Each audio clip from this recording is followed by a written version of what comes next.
Hi hello नमस्कार, कैसे हैं आप लोग। पिछले कुछ दिनों में हमारे बोर्ड के एग्जाम्स के रिजल्ट्स आए हैं, प्लस ऑल इंडिया लेवल के एग्जाम्स जो होते हैं कॉम्पिटिशन्स के, उनके भी कुछ रिजल्ट्स आए हैं। तो आज की हमारी वीडियो हमारे स्टूडेंट्स के लिए है।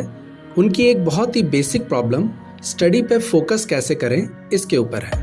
आप हमारी इस वीडियो में जानेंगे कि हमें अपनी स्टडी पे फोकस कैसे करना चाहिए, फोकस का मतलब क्या है, फोकस करने में आने वाली परेशानियों को दूर कैसे करें, और फोकस करने की वो क्या टेक्निक्स हैं जो स्टूडेंट्स अपना सकते हैं और अपना रिजल्ट्स बेहतर कर सकते हैं। यहाँ पे मैं एक बात क्लियर करना चाहता हूँ कि ये वीडियो उन स्टूडेंट्स के लिए है जो अभी बोर्ड एग्ज़ाम या तो जिन्होंने दिया है या इस साल उनका एडमिशन हुआ है और आने वाले साल में वो बोर्ड एग्ज़ाम देंगे, और ये उन स्टूडेंट्स के लिए भी है जो अभी कंपटीशन की तैयारी कर रहे हैं, क्योंकि ये वो स्टूडेंट्स हैं जिनके अंदर ये उम्मीद बाकी है, ये लड़ाई बाकी है कि हाँ वो मेहनत करेंगे और अपने रिजल्ट्स को बेहतर बनाएंगे। क्योंकि सबसे पहले मन में ठानना ज़रूरी है कि मुझे अपना रिज़ल्ट बेहतर करना है, तभी दुनिया की कोई ताकत, कोई टेक्निक आपको हेल्प कर सकती है। तो आइए फ्रेंड्स, जानते हैं अपनी स्टडी पे हम फोकस कैसे करें। सबसे पहले बात करते हैं फोकस की। तो जैसा कि हमारे घर में हमारे बड़े बुजुर्ग, हमारे टीचर्स हमें बताते हैं कि फोकस करने की टेक्निक ये है कि आप शांत एरिया में बैठ जाइए और अपने सामने किसी एक बिंदु को ध्यानपूर्वक देखिए। आपका पूरा ध्यान पूरी तरह से उस बिंदु के ऊपर केंद्रित होना चाहिए।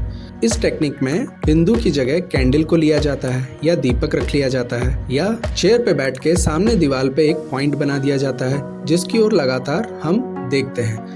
हमारा पूरा ध्यान पूरी तरह से केंद्रित उस पॉइंट, उस बिंदु के ऊपर होता है, ना कि उसके आसपास के वातावरण पे। स्टूडेंट्स ये टेक्निक फॉलो तो करते हैं, लेकिन जब वो पढ़ाई करने जाते हैं तो ये टेक्निक उन्हें बहुत कम स्टूडेंट्स को हेल्प कर पाती है।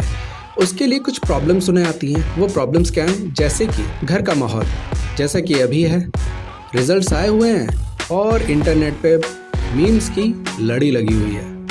बहुत सारे कार्टून्स बन रहे हैं, बहुत सारे जोक्स बन रहे हैं, जैसा कि मेक जोक ऑफ ने भी बनाया है, जिसमें उनकी मम्मी न्यूज़पेपर पढ़ती हैं और बच्चे को टीज करते हुए, चिढ़ाते हुए कहती हैं, क्या ऐसे भी बच्चे होते हैं, कितने अच्छे नंबर लाया है, इतने परसेंट लाया है, और बच्चा चिढ़ जाता है और वो चला जाता है। 93% नंबर लाकर देखो, पूरी लिस्ट आई है। 92.6, 93.2, 95.4, 96.8, 97।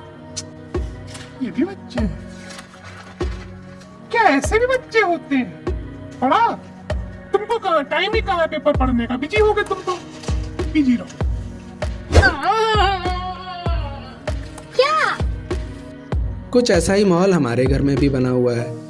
रिजल्ट तो आया है मगर उतना नहीं आया जिससे सेटिस्फैक्शन मिले। सबसे ज़्यादा अनसेटिस्फाई पेरेंट्स हैं। उन्हें लगता है बच्चे को और मेहनत करनी चाहिए, इसके परसेंटेज और आने चाहिए। कुछ में है कि हमारे नंबर कैसे बढ़े। फोकस तो कर रहे हैं और रोज एक नई बात सुनने को मिलती है कि शर्मा जी के लड़के को देखो, वो दिन में 8 घंटे पढ़ता है। ये घर में जब कभी भी खेलने की बात करे तुरंत ये ताना आ जाता है, मिश्रा जी के लड़के को देखो, वो खेलने नहीं निकलता, वो अभी भी पढ़ रहा होगा, वो दिन में 8 घंटे पढ़ता है, तुम भी पढ़ो। अब यहाँ में वो स्टूडेंट्स खुद को भी तैयार करते हैं कि ठीक है, मैं फोकस करना तो सीख रहा हूँ, अब मैं ज़्यादा देर बैठूंगा। लेकिन जब वो पढ़ाई करने के लिए बैठते हैं तो उनका दिमाग में कोई और बात चलने लगती है। या तो मन बहुत ही ज़्यादा उदास हो जाता है, या इतना ज़्यादा एक्साइटेड हो जाता है कि हम फ्यूचर के बारे में न जाने क्या क्या सोचने लगते हैं, और यही सोचते सोचते हमारा बहुत सारा समय निकल जाता है। लेकिन दूर से आप ऐसे स्टूडेंट को देखेंगे तो आपको लगेगा कि वो पढ़ रहा है। क्यों? क्योंकि वो फिजिकली पूरा ध्यान से कॉपी की ओर देख रहा होता है, लेकिन मेंटली उसका ध्यान कहीं और होता है, वो विचारों से कहीं और किसी और दुनिया में होता है।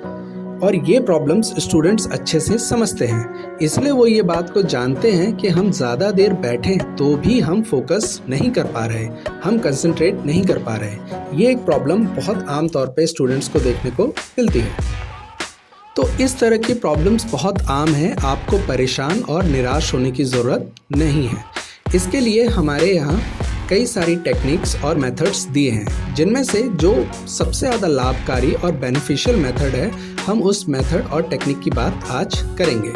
इसमें दो मेथड बहुत ही फेमस हैं, एक है DSLR मेथड एंड एक जापानीज टेक्निक है जिसका नाम है ज़ैनशिन टेक्निक। लेकिन DSLR टेक्निक जो है वो बहुत ही ज़्यादा फ़ायदेमंद है स्कूल गोइंग स्टूडेंट्स के लिए। तो DSLR टेक्निक में क्या है? DSLR टेक्निक में D का मतलब है ड्यूरेशन। ये 4 शब्दों से बना है, ड्यूरेशन, S से स्ट्रक्चर, L से लोकेशन, R से रिक्वायरमेंट। ड्यूरेशन, पहला वर्ड है ड्यूरेशन। सब्जेक्ट जब आप पढ़ने के लिए बैठें, कोई भी टॉपिक जब आप पढ़ने के लिए बैठें तो उसका ड्यूरेशन यानी कि उसका एक समय फिक्स करें। आप खुद से ये तय करें कि मैं ये पैराग्राफ या ये क्वेश्चन को इतने समय में हल करूँगा। उसका एक टाइम फिक्स करें, एक स्टॉप वॉच बनाएं अपने मोबाइल में या एक स्टॉप वॉच लेके बैठें जिससे आप ये टाइम फिक्स करें कि मुझे इस टॉपिक को सिर्फ इतना ही समय देना है। इससे ये होगा कि आपके ब्रेन को ये सिग्नल जाएगा कि उसे ये गिवन टास्क, उसे ये दिया हुआ काम एक लिमिटेड टाइम में पूरा करना है। तो इससे आपकी कंसंट्रेशन करने में आपको मदद मिलेगी।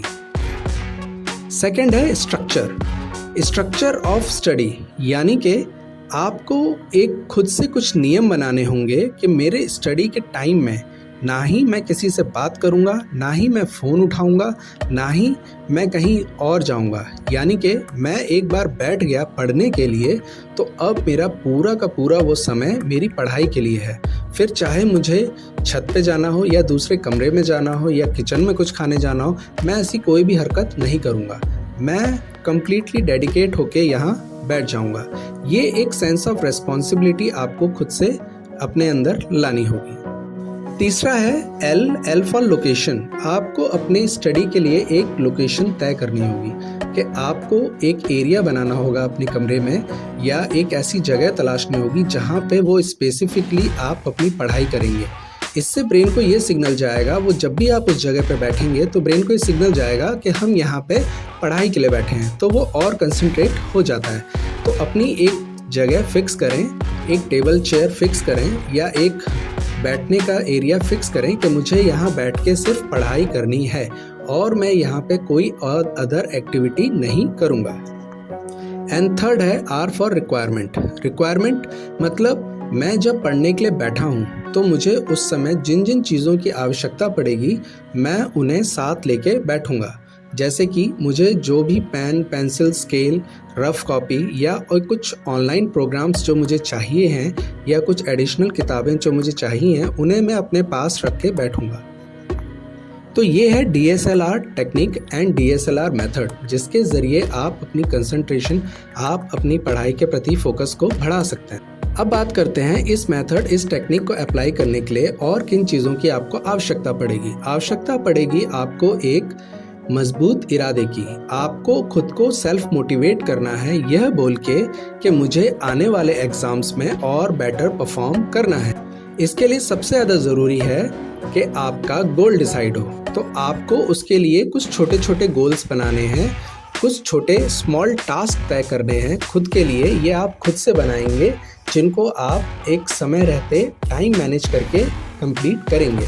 उसके लिए मैंने एक डिटेल्ड वीडियो बनाई हुई है टाइम मैनेजमेंट के ऊपर एंड गोल सेटिंग के ऊपर कि एक स्टूडेंट अपना टाइम मैनेज कैसे कर सकते हैं, वो कैसे एक छोटे गोल्स बना सकते हैं जो पर डे उनको सॉल्व करके अपनी हिम्मत को आगे बढ़ा सकते हैं। लिंक मैंने डिस्क्रिप्शन में दिया हुआ है, आप वहाँ से देख सकते हैं कि कैसे आप टाइम मैनेज करें, कैसे आप गोल मैनेजमेंट करें। तो दोस्तों DSLR टेक्निक को अपनाएं और ऑल द बेस्ट आने वाले एग्ज़ाम्स के लिए, परीक्षा के लिए। आपका रिज़ल्ट ज़रूर बेहतर आएगा। All the best. ये वीडियो आपको पसंद आई हो तो लाइक करें, शेयर करें अपने दोस्तों के साथ और सब्सक्राइब करें। हमारे साथ जुड़े रहिए। धन्यवाद।